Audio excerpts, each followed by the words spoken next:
અને મારા મોહનભાઈનો સ્વભાવ કેવો હતો તમને ખબર? કારણ કે અમે બધા સાથે બેસવા વાળા દુકાને બેઠા હોય અને કોઈ અતિથિ આવી ગયો હોય ને, અમારો નજરનો દાખલો છે, મારી જાતિનો દાખલો છે, કોઈ પણ પછી અમારા ત્યાં એક વાદી આવે છે બાબુભાઈ કરીને, એ તરત મોહનભાઈ બેઠા હોય પછી એમ કે મારે ઘરે જમવાનું છે તમારે. એ ગમે માણસને ખેંચી લાવે મહેમાન તરીકે ઘરે જમાડે જમાડે ને જમાડે, એમાં ફેર નહીં. ઈ સ્વભાવ હતો મોહનભાઈનો. ત્યારે કવિ શું કે છે કે ઘેરો રે વડલો ને ઘેરી ચાંદડીનો ઘેરા કુટુંબમાં મારો એ બાપ જો શીતળ છાંયડો છે મારા બાપનો એ શીતળ છાંયડો છે મારા બાપનો. અને પોતરા પોતરી આવે હો, દુકાને બેઠા હોય ને નાના નાના પોતરા પોતરી આવે, 10 રૂપિયા લાવો. શું કે દાદાગીરી કે છોકરાઓ, મારી નજરના દાખલા છે બધા. 10 રૂપિયા લાવો કે બેટા નથી, મારી પાસે પૈસા નથી. પોતરા પોતરી એમ 10 લાવો કે મારી પાસે પૈસા નથી. તો મોબાઈલ લાવો. આ બેઠો બુધો કિસમ કાંઈ ના રેવા દે. પોતરા પોતરી હા, એ છેલ્લે મોબાઈલ લઈને ઘરે આવે. આટલો હેત આટલો પ્રેમ હતો ભાઈ. મોહનભાઈ નું જે હેત હતો એનું જ્ઞાન હતું ભાઈ. અને મને તો એમ કે કદાચ આપણી લીટી એક લીટી હોય કોઈ લીટી, તો એનાથી આપણે લીટી મોટી કરી તો શું કરવું પડે? હે આમ લીટી કરી મને બતાવી કે આનાથી મોટી આપણે લીટી કરવી હોય તો આપણે શું કરવું પડે? એ બધા વિચાર કરજો શું કરવું પડે. અહીંયા કલાકારો ઘણા છે, મિત્રો ઘણા છે, એમને સાંભળવાનો છે, પણ એક જ ભજન મારે અહીંથી રજૂ કરવું છે. પછી આપણા માસ્ટર પણ વધાર્યા છે, બહુ ઊંચું નામ છે જેનું. છોકરા ભણાવે છે અને માણસ મોટા મોટાને ભણાવે બધા. કાકાનો ફોન હે, એમણે કીધું કે તારા કાચનો ફોટો લઈ જાય. એક વિચાર કરી લેજો કે આપણે કાકાનો હે કે જગતમાં મા બાપ થી મોટું કોઈ જ નથી. આ સંતોની વાણી એમ કે છે, આ જગતમાં છે ને મા બાપ થી મોટું કોઈ નથી. કેમ? વિચાર કરજો કે મા બાપ છે તો આપણે છીએ, મા બાપ ના હોય તો આપણે ના હોય. ખરું ને? મા બાપ ના હોય તો આપણે ના હોય. હા હા, મારા તેજાબાના દીકરા આ યુટ્યુબ માં આવવાનું લાઈવ માં આ છે કોઈ રત્ન કાકાનો તેજાબાનું જ્ઞાન ભાઈ જબરજસ્ત જ્ઞાની છે. જ્ઞાની મિલે તો ઘરે જ્ઞાન કી બાત, પણ ગધે છે ગધા મિલે તો ઘરે લાતો. એવા જ્ઞાની માણસો. હા, મારા નાથીમાં હા હા, એમના ભલે 80 વર્ષની ઉંમર થઈ કે 75 થઈ, બાકી અવાજ હજુ અમારા દાદા મંગેશકર જેવો છે.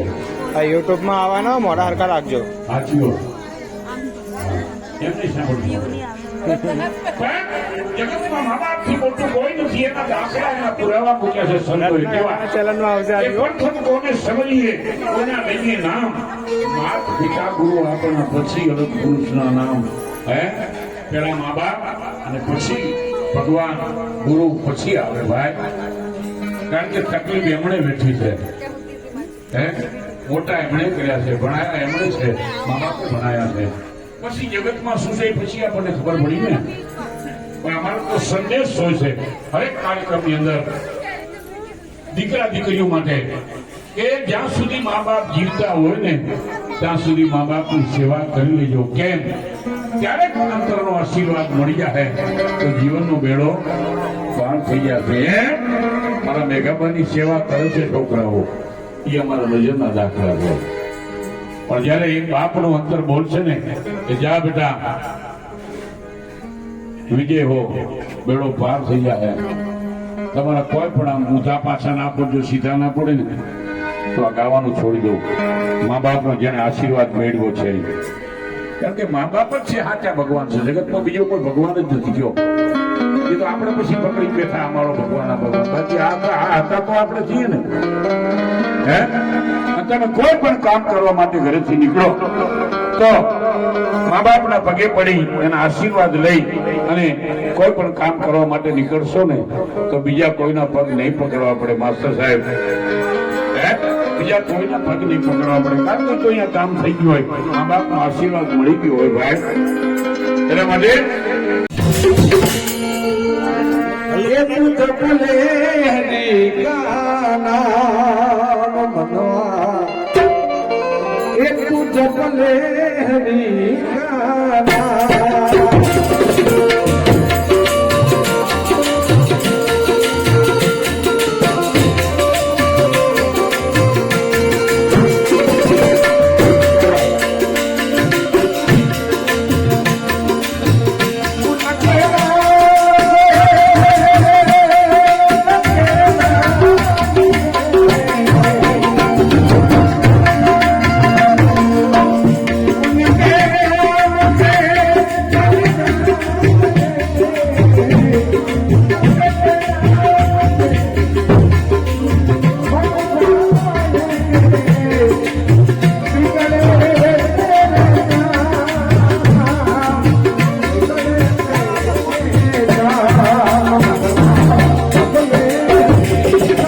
થોડી સંદૂર હે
કરી શકે એવું છોકરો ભણે. હા, તમે આજના પેપરો વાંચો. અત્યારે આપણે છોકરાઓને કે આપણે કેમ કે વિડીયો ઉતારી લે તો એનો હાથ ધરું છે, ફોટો હારો નથી પાડી શકતા. કેમ? વ્યસનથી આ બધું થઈ ગયું છે. વ્યસનથી દૂર થઈ જાઓ.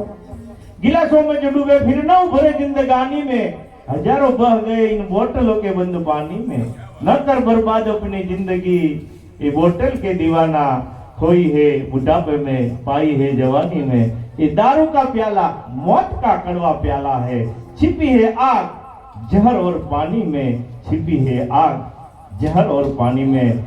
ગુતરકાથી મનોહરભાઈને સાંભળવા.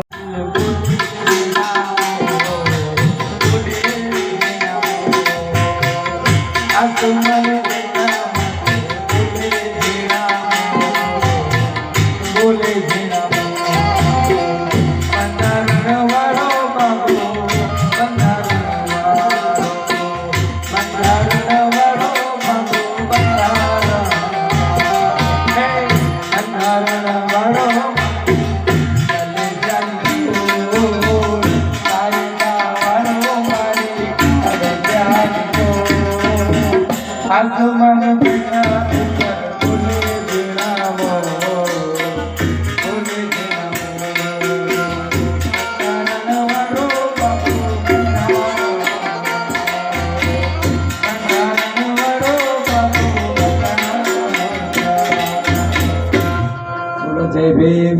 જય ભીમ. આવી જાઓ ચંદ્રિકા બહુ પછી નાતીમાને સાંભળવાના.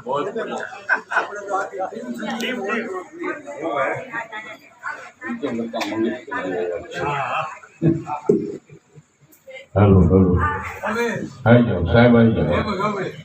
આપણે ડાંગરવા વાળા ભજન કરવા છે.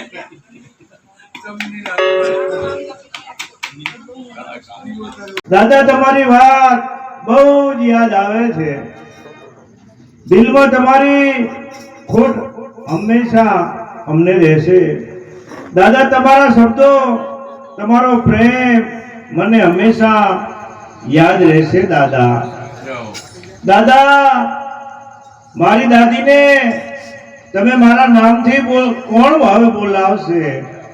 હે વિદ્યા વિદ્યા એવું કહી અને તમે મારી દાદીને બોલાવતા. હવે